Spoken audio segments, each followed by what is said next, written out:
Environmental and social impacts. Let's look at water and chemical usage. Producing a single pair of conventional jeans requires roughly 7,000 litres of water.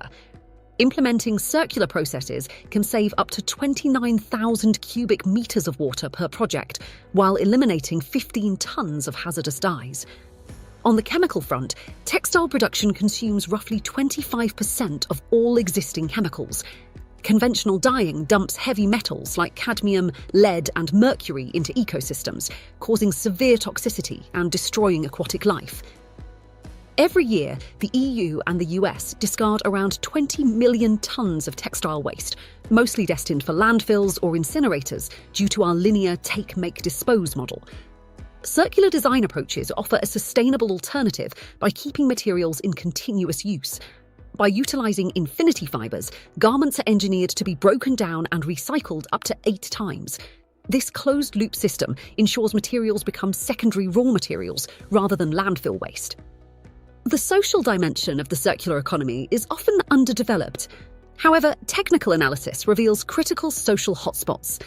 During raw material acquisition, workers face systemic labour rights violations, such as weak collective bargaining.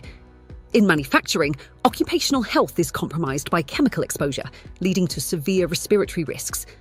Furthermore, the jobs created by circularity, like rental or resale, are often precarious, mimicking the gig economy with short contracts.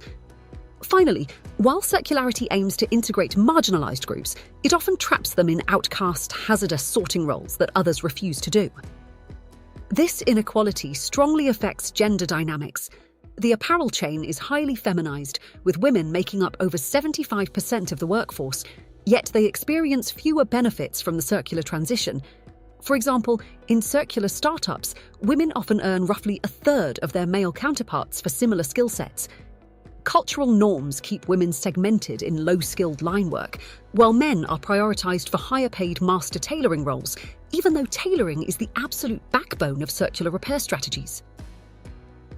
Ultimately, a major finding in current research is the consistency gap between corporate sustainability reports and the actual technical social risks. We frequently observe reporting bias. Companies will aggressively highlight positive issues, like basic health and safety protocols, while completely ignoring systemic issues like corruption, indigenous rights, and armed conflict in their supply chains. Furthermore, dominant multinationals often use regime resistance defensive investment strategies, where they acquire circular technology patents specifically to sit on them, preventing these innovations from disrupting their highly profitable fast fashion models. So, how do we address these challenges? The path forward requires integrating Industry 4.0 technologies with holistic metrics. We must leverage digital traceability to ensure absolute transparency and accountability.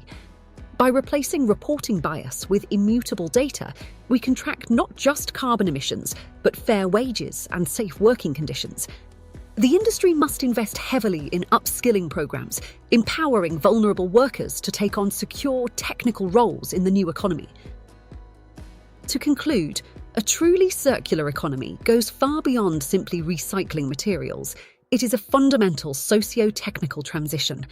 We have seen that while circular strategies can dramatically reduce our water footprint and eliminate toxic waste, they can also inadvertently perpetuate precarious labour and gender inequality if not managed intentionally. Circularity must regenerate both nature and human welfare simultaneously. By demanding transparency and tracking social metrics, we can build a textile industry that is not only environmentally restorative, but profoundly fair. Thank you for your attention.